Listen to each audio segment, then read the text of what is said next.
बच्चों पार्टीज, कैसे हैं आप सब लोग। Welcome back to my YouTube channel RC classes, जहाँ पे लर्निंग होगी फन के साथ आपकी अपनी बायो मेंटर ऋतु चौहान के साथ। सो आई होप आप लोगों की पढ़ाई बिल्कुल जोरों शोरों से चल रही होगी। नीट 2024 की प्रैक्टिस भी बिल्कुल दम और बिल्कुल जोश के साथ चल रही होगी, है ना। तो चलो उसी जोश के साथ हम हमारा आज के लेक्चर की शुरुआत करते हैं। तो जो आज की कहानी हम जो पढ़ेंगे वो होगी WBC और प्लेटलेट्स की, ठीक है। तो चलो हम हमारी आज का लेक्चर शुरू करते हैं।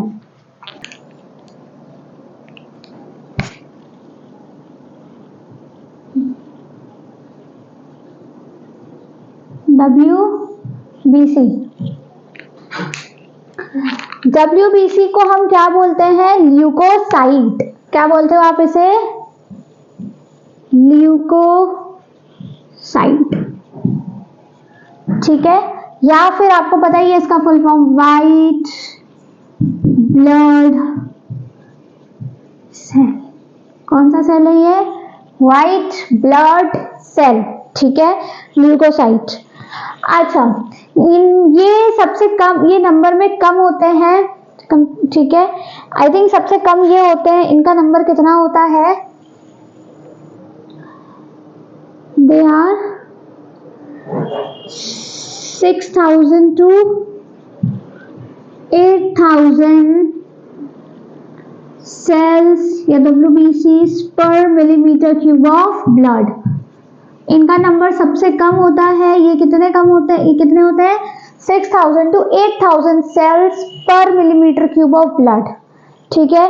नेक्स्ट, अब अगर मैं बात करूं इनके कलर की, ठीक है, तो इनका कलर क्या होता है? They are colourless. और ये कलरलेस क्यों होते हैं? Because they do not have haemoglobin. Haemoglobin नहीं होता, इसलिए ये कलरलेस होते हैं। इसलिए ये क्या होते हैं? They are colourless. आया समझ में? नेक्स्ट, अगर मैं इनकी देखो, हमारी एनसीईआरटी बोलती है कि इनकी लाइफ स्पैन क्या है? दे आर शॉर्ट लिव्ड, मतलब इनकी लाइफ स्पैन बहुत छोटी होती है, ठीक है। अब मैं अगर बात करूं इनकी शेप की, तो इनका शेप होता है एमीबॉइड शेप। कौन सा शेप होता है? Amoeboid shape. और इनका एमीबॉइड शेप मतलब कि they are like this, amoeba जैसे इनका शेप होता है। And they are nucleated. ये क्या होते हैं? न्यूक्लिएटेड हैं, क्योंकि इनके पास क्या होता है? न्यूक्लियस। आया समझ में? इनके पास क्या है? न्यूक्लियस, ठीक है, क्लियर। अच्छा, अगर आरबीसी, देखो WBC जो होते हैं ना, इनका जो मूवमेंट होता है टिश्यू के अंदर, ब्लड के अंदर ही होते हैं। तो ब्लड से, रुको मैं एक डायग्राम के थ्रू आपको समझाती हूँ। हम यहाँ बनाते हैं डायग्राम।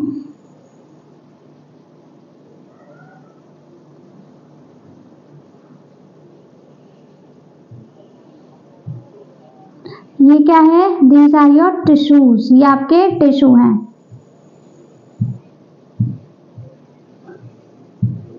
ठीक है, दीज आर योर टिश्यू।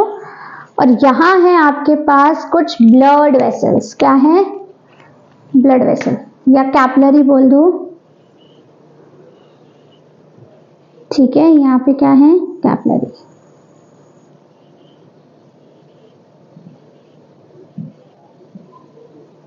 इस कैपिलरी के अंदर है भाई हमारे पास क्या? हमारे वाइट ब्लड सेल्स, ठीक है, वाइट ब्लड सेल्स हैं WBC। अब क्या हुआ? अचानक से हमारे टिश्यू को एक बैक्टीरिया ने कर दिया, इसने बैक्टीरिया ने हमारे टिश्यू पे कर दिया हमला, या किसी वायरस ने, बैक्टीरिया ने, ठीक है। ये एक बैक्टीरिया, वायरस, कुछ भी मान लो, बैक्टीरिया, वायरस, कोई भी एंटीजन जिसने हमारे टिश्यू पे किया attack.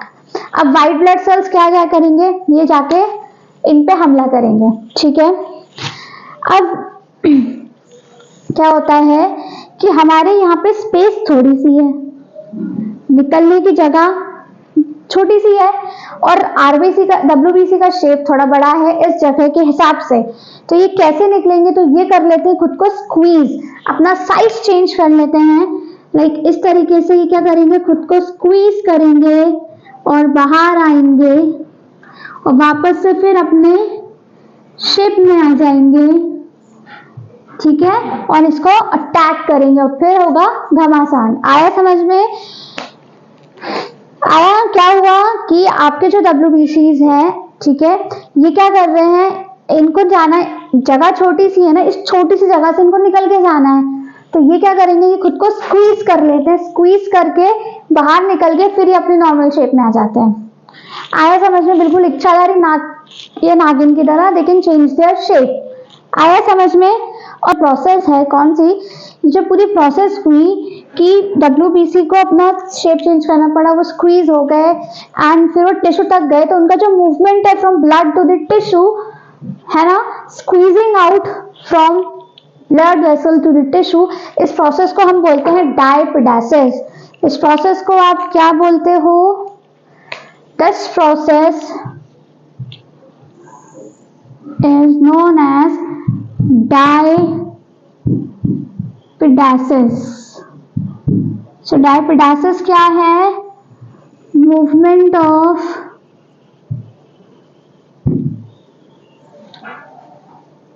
WBCs from blood vessel to tissue by squeezing. Clear? जब वो स्क्वीज होके मूवमेंट करते हैं from blood vessel to the tissue, इस प्रोसेस को हम क्या बोलते हैं? डायपिडासिस। क्लियर?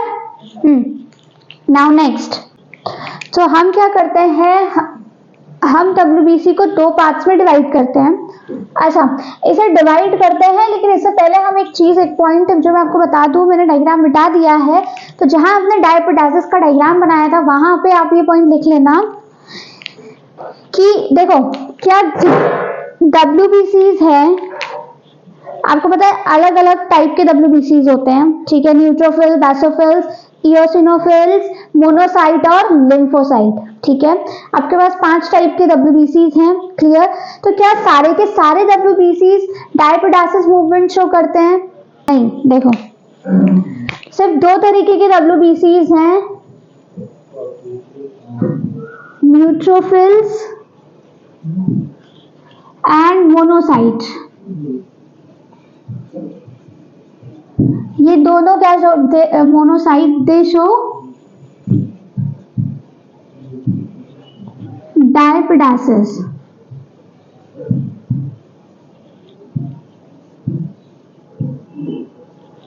ठीक है, ये डायपिडासिस शो करते हैं, ये दोनों ही सिर्फ डायपिडासिस मूवमेंट को शो करेंगे। ठीक है, अब हमने क्या करा है, हमने WBC को 2 कैटेगरीज में डिवाइड किया है। किस बेसिस पे? ग्रैन्यूल्स के बेसिस पे। ग्रैन्यूल्स मतलब आपके जो WBCs होंगे उनमें होता है न्यूक्लियस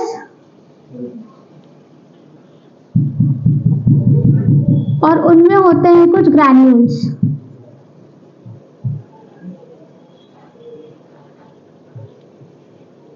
क्या होते हैं? कुछ ग्रैन्यूल्स। और इस बेसिस पे हमने क्या करा है, इन्हें 2 पार्ट में डिवाइड किया है। जिनमें ग्रैन्यूल्स नहीं होते, ए ग्रैन्यूलोसाइट, और जिनमें ग्रैन्यूल्स होते हैं उन्हें हमने क्या बोल दिया? ग्रैन्यूलोसाइट।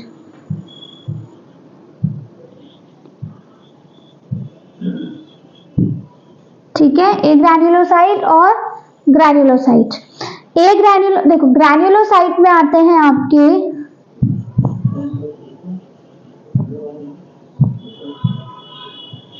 Neutrophils,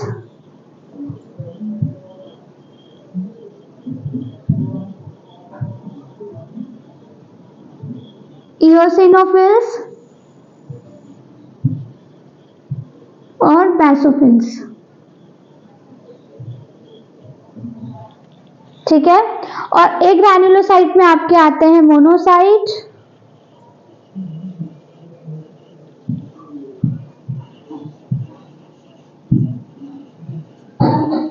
lymphocyte. ठीक है, मोनोसाइट और लिम्फोसाइट। क्लियर? आया समझ में ये डिवीजन? अब हम इनके बारे में एक एक करके पढ़ेंगे। क्लियर? ओके, इनके बारे में तीसरा पॉइंट क्या है कि अगर मैं डाई की बात करूं तो ये क्या है? Basic level. बेसो means basic,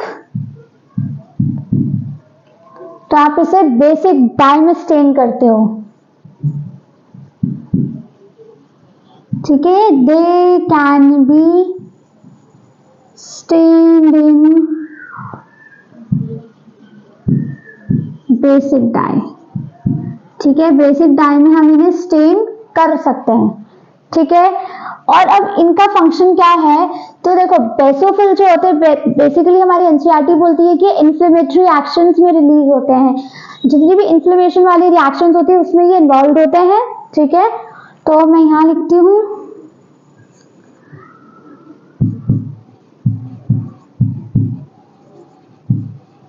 involved in inflammation reaction। ठीक है, इन्फ्लेमेशन रिएक्शन में ये इन्वॉल्व होते हैं। ठीक है, और तीसरी चीज, ये तीन चीजें सिक्रीट करते हैं, हिस्टामिन, ठीक है, सेरोटोनिन, तीन केमिकल्स, और होता है हेपारिन। ठीक है, अब ये तीनों चीजें क्या हैं? देखो, हिस्टामिन जो होता है वो एक वेसोडाइलेटर होता है। क्या होता है? वेसोडाइलेटर। अब वेसोडाइलेटर क्या होता है? वेसोडाइलेटर का मतलब होता है, देखो हम वेसोडाइलेशन बोलते हैं, तो मतलब ये कि जब वेसोडाइलेशन का मतलब ये होता है कि जब आपकी वेसल्स जो होती हैं, ब्लड वेसल्स, ठीक है, वो जब चौड़ी हो जाती हैं, ठीक है, वो क्या हो जाती है? ब्रॉड हो जाती हैं। ठीक है, ब्रॉड हो जाएंगी, चौड़ी हो जाती है, तो उसे हम वेसोडाइलेशन बोलते हैं। और जो केमिकल्स ये काम करते हैं उन्हें हम वेसोडाइलेटर बोलते हैं। अगर आपको याद हो, हमने रेस्पिरेशन वाले चैप्टर में, राइट, हमने अस्थमा पढ़ा था कि अस्थमा में क्या होता है कि आपके जितने भी ब्रोंक्यूल्स होते हैं वो क्या हो जाते हैं? कॉन्स्ट्रिक्ट हो जाते हैं, है ना, वो एकदम उनमें क्या हो जाती है? नारो हो जाता है ल्यूमेन उनका, तो सांस लेने में तकलीफ आती है। हमने ये पढ़ा था कि जब हम जो अस्थमा का जो पंप यूज करते हो, राइट, आज जो पंप होता है उसमें जो फुसफुस, हाँ, उसमें क्या होता है? वेसोडाइलेटर। क्या होता है? क्योंकि क्या हो गया, एलर्जी की वजह से आपके जो जितने भी ब्रोंकाइज हैं वो क्या हो गए? सकड़े हो गए। ठीक है, नारे हो गए। अब आप उनमें वेसोडाइलेटर वाला फुसफुस डालोगे तो आपके वो क्या हो जाएंगे? ब्रॉड हो जाएंगे, खुल जाएंगे, डायलेट हो जाएंगे। आया समझ में? तो ये क्या होता है? वेसोडाइलेटर। क्लियर? अब आपका सेरोटोनिन जो है वो वेसोकॉन्स्ट्रिक्टर की तरह काम करता है। वेसोकॉन्स्ट्रिक्टर मतलब ये क्या करता है सेरोटोनिन? जब आपके जो ल्यूमेन्स होते हैं ना वो जो नैरो हो जाते हैं, राइट, तो उसे हम वेसोकॉन्स्ट्रिक्टर बोलते हैं। वेसोकॉन्स्ट्रिक्शन मींस आपके ब्लड वेसल्स या ट्यूब्स जो है आपकी बॉडी में जब वो नैरो हो जाती है, नैरो, ठीक है, उसे हम क्या बोलते हैं? वेसोकॉन्स्ट्रिक्टर। जैसे यूजुअली हम वेसोडाइलेटर को ब्लड प्रेशर के लिए भी यूज करते हैं। द रीजन इज कि जब ब्लड क्या होता है, जब नैरो हो जाता है ना, तो ब्लड को पंप करने के लिए ज्यादा प्रेशर लगता है, तो ब्लड प्रेशर बढ़ जाता है। तो क्यों? क्योंकि वेसोकॉन्स्ट्रिक्शन हो जाता है, राइट, नलीज जो होती है वो छोटी हो जाती है, सकड़ी, छोटी तो नहीं, सॉरी, नैरो हो जाती है। ठीक है, तो उसे हम क्या बोलते हैं? वेसोकॉन्स्ट्रिक्टर। और उसे खोलने के लिए हम वेसोडाइलेटर का यूज करते हैं। क्लियर? आया समझ में? हेपारिन जो है, हेपारिन वो एक एंटीकोगुलेंट की तरह काम करता है। अब एंटीकोगुलेंट क्या होता है भाई? एंटीकोगुलेंट क्या होता है? एंटीकोगुलेंट सॉरी, एंटीकोगुलेंट मींस कि ये आपके ब्लड को गाढ़ा नहीं होने देता। कोगुलेंट मींस जब ब्लड गाढ़ा हो जाता है तो एंटीकोगुलेंट्स दिए जाते हैं ताकि ब्लड जो है वो गाढ़ा ना हो, क्योंकि अगर ब्लड गाढ़ा हो जाएगा तो आपको पता है कि कितना सीवियर हो सकता है ये। आया समझ में? तो एंटीकोगुलेंट मींस कि ब्लड को गाढ़ा नहीं होने देता। क्लियर? आया समझ में? ओके, थर्ड है आपका इयोसिनोफिल। ये नीचे बना लेते हैं डायग्राम इसका। इयोसिनोफिल, तो इयोसिनोफिल का डायग्राम मैं यहाँ बनाती हूँ। देखो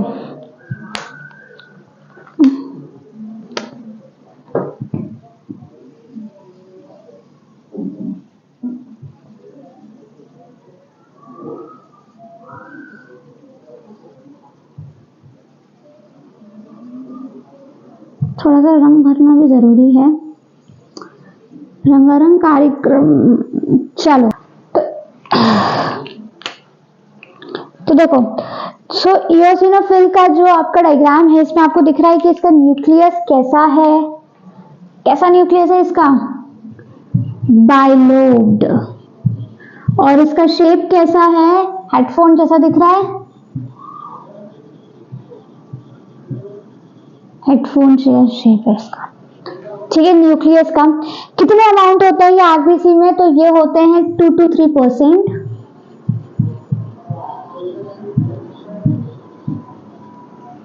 ठीक है, कितने होंगे? 2 to 3%। मतलब सेकेंड अमाउंट में ये सेकेंड में आते हैं, सबसे कम है, सबसे ज्यादा सब कितने हैं ये? 2 to 3% ऑफ WBCs हैं। ठीक है, अच्छा अगर इनकी बात करें तो ये सेकेंड लीस्ट वाले आते हैं, सेकेंड में सबसे कम आते हैं। ठीक है, सबसे कम कौन से? ये, और उससे थोड़ा ज्यादा ये आते हैं, इयोसिनोफिल्स। ठीक है, अब इयोसिनोफिल्स में अगर आप देखो तो इयोसिनोफिल्स जो होते हैं वो एसिडिक लवर होते हैं। क्या होते हैं? Acidic lover. तो हम इन्हें क्या कर सकते हैं? They can be stained in acidic dye. आप इसे एसिडिक डाई में भी स्टेन कर सकते हो। क्या कर सकते हो? एसिडिक डाई में आप इन्हें स्टेन कर सकते हो। क्लियर है? नेक्स्ट देखो, इनका फंक्शन क्या होता है? तो हमारी एनसीईआरटी बोलती है कि ये एलर्जिक रिएक्शंस में इन्वॉल्व होते हैं। जब भी कोई बॉडी में एलर्जिक रिएक्शन होती है तो कौन काम करते हैं? इयोसिनोफिल्स। और दूसरा क्या करते हैं? They are involve also in parasitic infection. ठीक है, इन्फेक्शन में भी इन्वॉल्व हैं। तो ये क्या क्या करते हैं? एलर्जिक रिएक्शन में इन्वॉल्व हैं,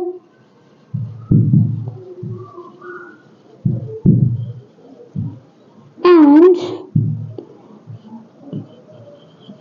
पैरासिटिक इन्फेक्शन में भी।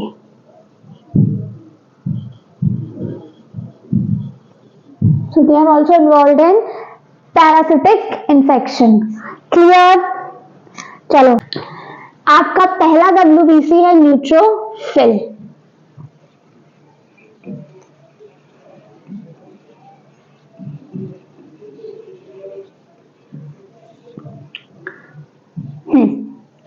सबसे पहले हम इसका डायग्राम बनाएंगे एंड फिर हम इसके बारे में पॉइंट्स लिखेंगे। ठीक है, चलो।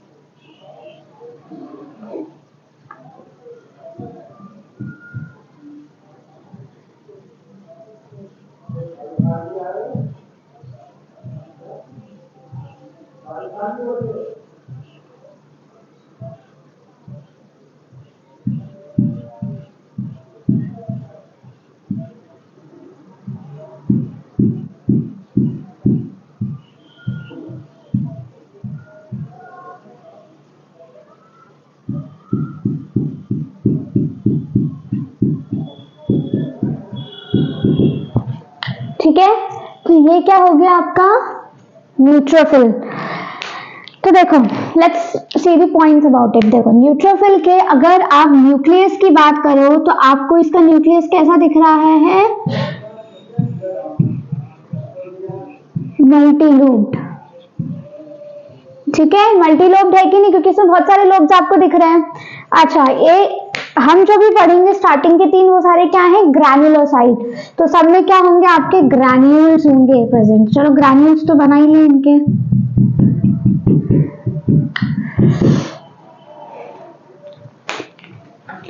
एक मिनट, थोड़ा सा करेक्शन है। ये एमीबॉइड शेप के होते हैं, ठीक है, तो जिसका हम एमीबॉइड शेप बनाएंगे।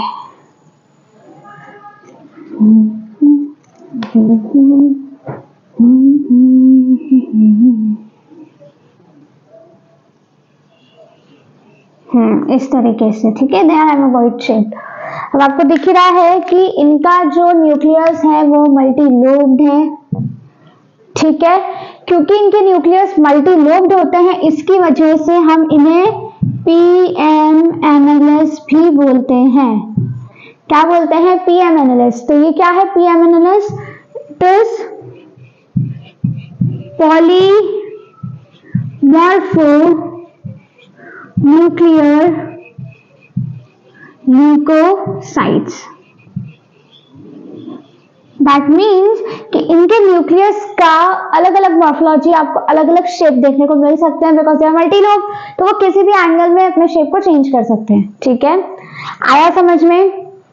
अब मैं अगर इनके अमाउंट की बात करूं तो न्यूट्रोफिल सबसे मैक्सिमम होते हैं। WBCs के जितने भी आपके WBC के सेल्स हैं उन सब में सबसे ज्यादा मैक्सिमम अमाउंट किसका होता है, न्यूट्रोफिल का।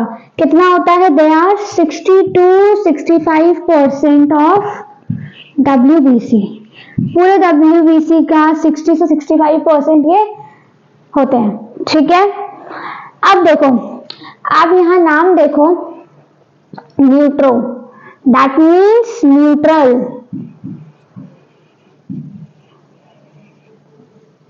और आपको पता है फिल मतलब लवर होता है, जैसे कि हम हाइड्रोफिलिक बोलते हैं, राइट। सो हाइड्रोफिलिक मीन्स जो वाटर लविंग होते हैं, दैट्स व्हाई हम इनको क्या बोलते हैं कि दे आर न्यूट्रल लवर। मतलब कि हम जब देखो, आप क्या करते हो, जब हम देखते हैं ना कि डिफरेंट सेल्स देखने होते हैं ब्लड के, आपको WBCs के सेल्स देखने हैं, तो हम उन्हें स्टेन करते हैं सो दैट कि वो कलर ले ले और हम उन्हें इजीली माइक्रोस्कोप में देख सकें, ठीक है। तो हम इन्हें एसिड और बेसिक दोनों ही डाई में आप इसे स्टेन कर सकते हैं, बिकॉज दे आर न्यूट्रल, दोनों में ये स्टेन हो सकते हैं। तो आप यहाँ क्या लिखोगे कि दे can be stained in acidic as well as basic dye, ठीक है। ये दोनों ही डाई में आप इन्हें क्या कर सकते हो, स्टेन कर सकते हो। क्लियर, आया समझ में। तो ये तो होगा न्यूट्रोफिल के बारे में। अब इनका काम क्या है, ये क्या करते हैं, दे आर फैगोसाइटोसिस। ये फैगोसाइटोसिस करते हैं, फैगोसाइटिक सेल्स हैं, मींस ये डायरेक्टली एनगल्फ निगल जाते हैं किसी भी पैथोजन को, बैक्टीरिया हुआ, आपका वायरस हुआ, उन्हें ये क्या करते हैं, निगल जाते हैं। आया समझ में। तो ये क्या करेंगे, फैगोसाइटोसिस।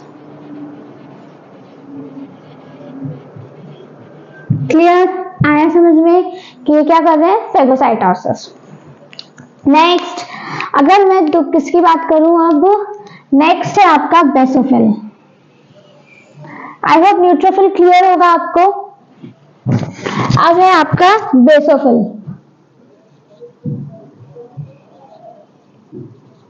बेसोफिल, अब भाई बेसोफिल की क्या खासियत है, पहले तो हम इसका बनाएंगे structure. Let's make it.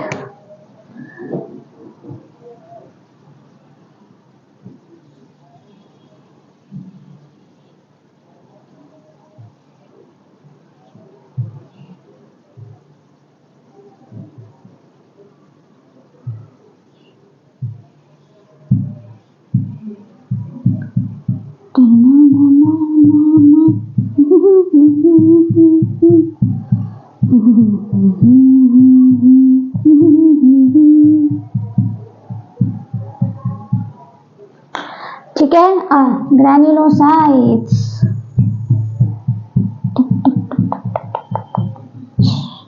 Okay, तो ये हो गए आपके बेसोफिल्स। अब भाई आपके बेसोफिल्स की क्या खासियत है, आपको इसका न्यूक्लियस तो दिख ही रहा है, क्या है न्यूक्लियस? बाइलोब्ड। ओहो, नॉट बाइलोब्ड, ट्राइलोब्ड न्यूक्लियस है इनका। 3 लोब्स हैं, 3 लोब्स हैं कि नहीं? तो ये क्या हो गए? बाइलोब्ड।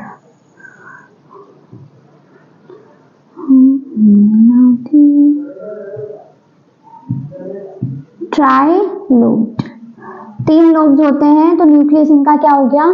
ट्राइलोब्ड। दूसरी चीज इनके बारे में कि कितने अमाउंट में होते हैं, तो ये ऑक्यूपाई करते हैं कितना? लीस्ट, दैट मीन्स 0.5 से 1% ऑफ WBC। सबसे ज्यादा कौन से? न्यूट्रोफिल। सबसे कम कौन से? बेसोफिल। क्लियर है? कोई डाउट नहीं होना चाहिए। चलो नेक्स्ट, अब इनके बारे में तीसरा पॉइंट। अच्छा, ये जो है ना, ये भी ग्रैन्युलोसाइट है, मेक अ ग्रैन्यूल्स हो गई। ओके, चलो अब देखो, फोर्थ है आपका मोनोसाइट। कौन सा है? मोनोसाइट। अब मोनोसाइट जो होते हैं, देखो पहले तो हम बनाएंगे उनका डायग्राम। तो एक सिंपल सा उनका डायग्राम होता है।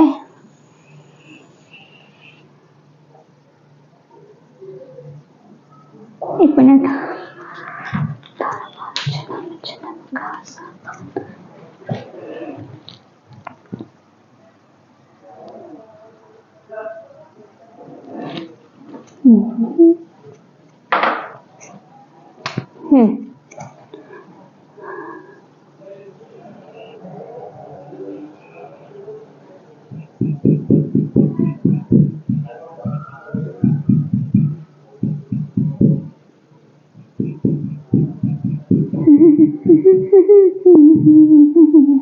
ठीक है।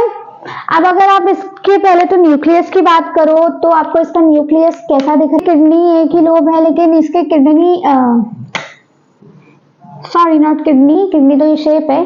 तो मैं अगर इसके शेप की बात करूं तो ये किडनी शेप होता है, ठीक है। दूसरा, ये 6 to 8% होता है ऑफ टोटल WBC। पूरे WBC की अगर बात करें तो उसमें सबसे ज्यादा उसका कितना ऑक्यूपाई करता है? ये 6 to 8%, 6 से 8%, ठीक है। अब अगर मैं बात करूं देखो इनकी, तो ये जो होते हैं, ये होते हैं फेगोसाइटिक सेल्स। कौन से सेल्स होते हैं? फेगोसाइटिक। डायरेक्टली ये क्या करते हैं? इंगल्फ कर जाते हैं, ठीक है। अच्छा, किडनी शेप है और साथ में मैं ऊपर लिखती हूँ और हॉर्स शू शेप भी है, हॉर्स शू शेप, ठीक है। घोड़े की नाल जैसा भी इसका शेप है, किडनी जैसा भी इसका शेप हो सकता है। 6 to 8% WBC को ये ऑक्यूपाई करते हैं एंड ये फेगोसाइटिक होते हैं, ठीक है। बस इतना ही हमें मोनोसाइट में याद रखना है। अब तीसरा लास्ट है आपका लिम्फोसाइट। चलो मैं यही बनाती हूँ।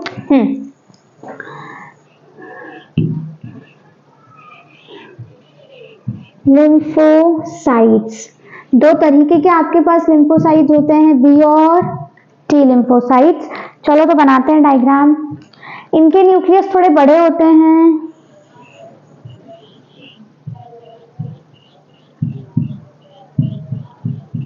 ठीक है। ये हो गया बी लिम्फोसाइट, ये हो गया टी लिम्फोसाइट,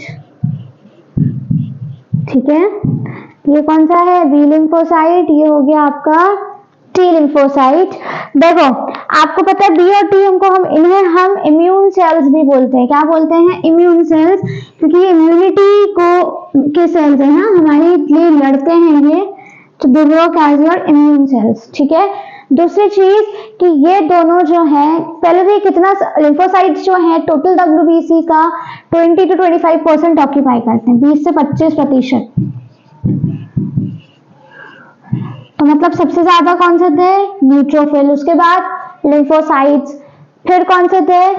मोनोसाइट, फिर आएंगे eosinophils and at last basophils. Clear? अब देखो 20 to 25% ऑफ WBCs को ये ऑक्यूपाई करते हैं। बी सेल का काम होता है कि ये क्या करते हैं, एंटीबॉडी रिलीज करते हैं और ये डायरेक्ट किलिंग करते हैं। ठीक है, मतलब ये क्या करते हैं, एंटीबॉडीज नहीं रिलीज करते, एंटीबॉडी से बी सेल्स रिलीज करते हैं। अब इनके बारे में डिटेल में हम पढ़ते हैं कौन सा चैप्टर में, आपका जो ह्यूमन हेल्थ और डिसीज वाला चैप्टर है उसमें आप इसे डिटेल में पढ़ते हो। ठीक है, क्लियर? नेक्स्ट अब मैं बताती हूँ, यहाँ पे हम एक छोटा सा टेबल बना लेते हैं।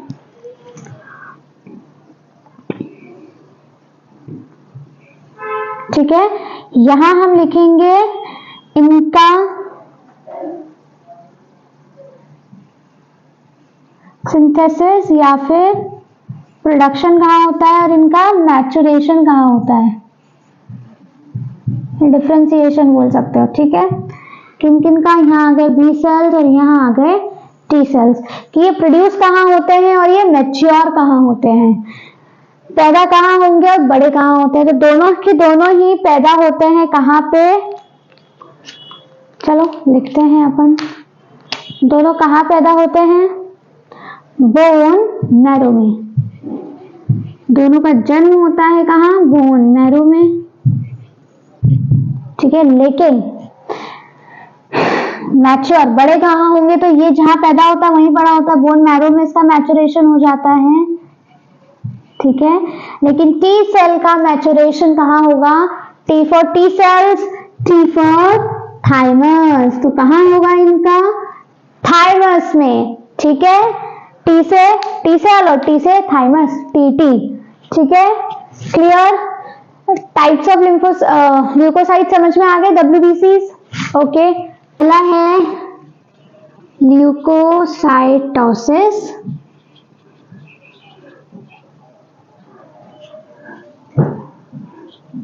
Leucocytopenia, and third is your leukemia। अब इन तीनों में क्या अंतर है, देखो there are kind of disorders of WBCs। अगर WBC का rise या increase in number of WBC, जब WBC का नंबर बढ़ जाता है उसे आप क्या बोलते हो, ल्यूकोसाइटोसिस। लेकिन अगर decrease in the number of WBC, क्या होगा, decrease in the number of WBC। जब WBC का नंबर कम हो जाए तो उसे हम बोलते हैं ल्यूकोसाइटोपेनिया। ठीक है, जैसे हमने उसमें इरिथ्रोसाइटोपेनिया बोला था जब RBC का नंबर कम हो रहा था। अब अगर मान लो ल्यूकेमिया का WBC का नंबर इतना ज्यादा इंक्रीज हो जाए कि उससे ट्यूमर हो जाए, जिसे हम ब्लड कैंसर भी बोलते हैं। ठीक है, क्या हो गया, ट्यूमर, ब्लड कैंसर, तो उसे हम क्या बोलते हैं, ल्यूकेमिया। इतना नंबर बढ़ जाए कि क्या होने लगे, ट्यूमर बन जाए और ब्लड कैंसर हो जाए, तो उसे आप क्या बोलते हो, ल्यूकेमिया। क्लियर? तीनों टर्म्स क्लियर है WBCs की। ओके, चलो अब हम पढ़ेंगे प्लेटलेट्स के बारे में।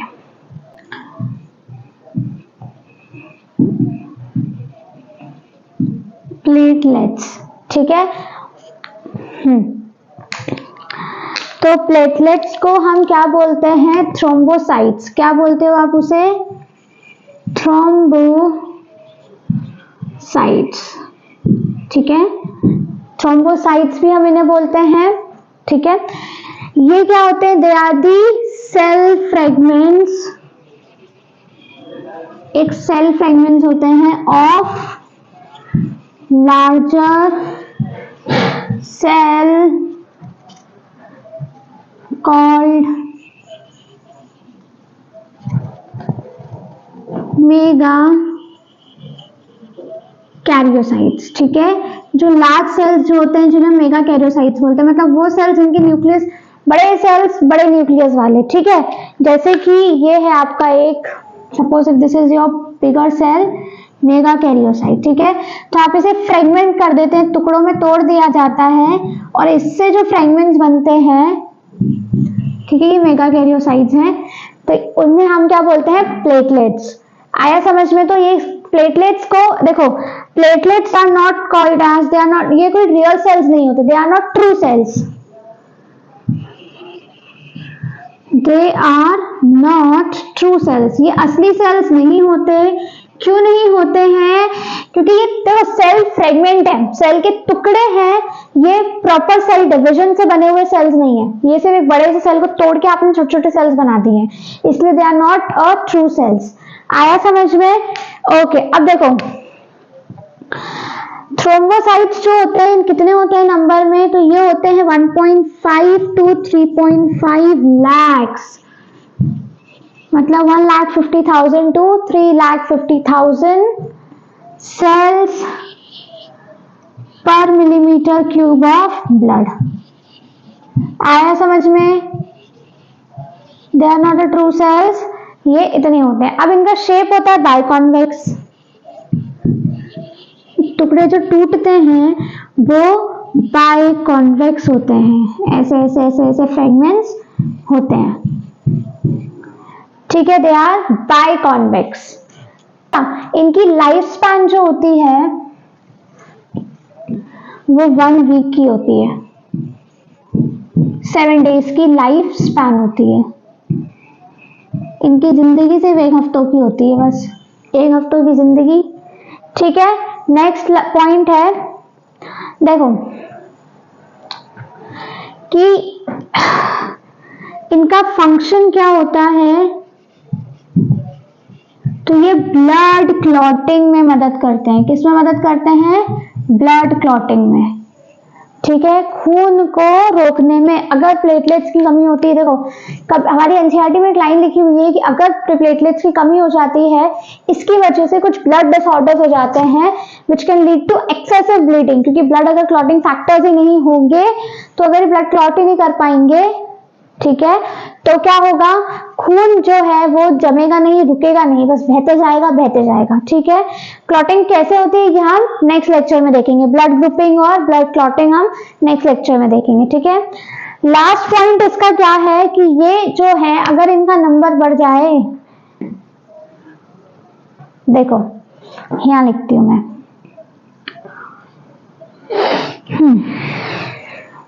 ये यहीं लिख लेते हैं, नो इश्यू। देखो increase in the number of platelets, अगर प्लेटलेट्स का नंबर बढ़ जाता है तो उसे आप क्या बोलते हो, क्या बोलते हो? आप इसे बोलते हो थ्रोम्बोसाइटोसिस, ठीक है। लेकिन अगर इनका नंबर डिक्रीज हो जाए इन दी नंबर ऑफ प्लेटलेट्स,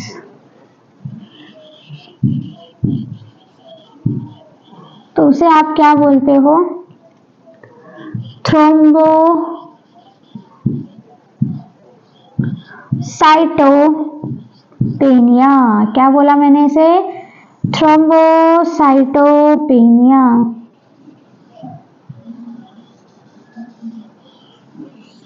ठीक है। क्या बोलती है मैंने? नंबर जब कम हो गया प्लेटलेट्स का, थ्रोम्बोसाइटोपेनिया। और प्लेटलेट्स का जब नंबर कम होता है तो इसे किस चीज का सिम्टम माना जाता है? डेंगू का। क्या हो जाता है जब? डेंगू। तो डेंगू में क्या होता है? प्लेटलेट्स के नंबर कम हो जाते हैं, तो डॉक्टर बोलते हैं पपीता खाओ, क्योंकि पपीता से प्लेटलेट्स बढ़ जाता है। आया समझ में? तो ये क्लियर है, यहाँ पे हमारा ब्लड कंप्लीट होता है। नेक्स्ट लेक्चर में हम ब्लड ग्रुपिंग और आपका जो ब्लड क्लॉटिंग है वो देखेंगे और उसके आगे पढ़ेंगे, ठीक है। सो आई होप आपको मेरा आज का लेक्चर अच्छे से समझ में आया होगा। अगर आपको कोई भी डाउट है तो आप मुझे कमेंट बॉक्स में बताना। अगर आपको कोई किसी भी टॉपिक का चाहते हैं कि मैं वीडियो बनाऊं तो मुझे कमेंट बॉक्स में बनाना, मैं डेफिनेटली उस टॉपिक के ऊपर वीडियो बनाऊंगी अगर आपको मेरे लेक्चर समझ में आते हैं तो। और एज यूजुअल जैसे मैं बोलती हूँ कि आपको मेरे सारे नोट्स आपको मिल जाएंगे। इनफैक्ट अब मैं माइंड मैप्स भी डालूंगी एनसीईआरटी की, जिसमें सिर्फ एनसीईआरटी की ही लाइन होगी। सारी चीजें आपको मेरे टेलीग्राम चैनल पे मिल जाएगी, ठीक है, जिसका लिंक मैंने डिस्क्रिप्शन बॉक्स में दिया हुआ है। तो आप वहां जाइए, लिंक को क्लिक कीजिए और you can download the PDF। Okay, thank you so much and don't forget to like, share and subscribe my channel.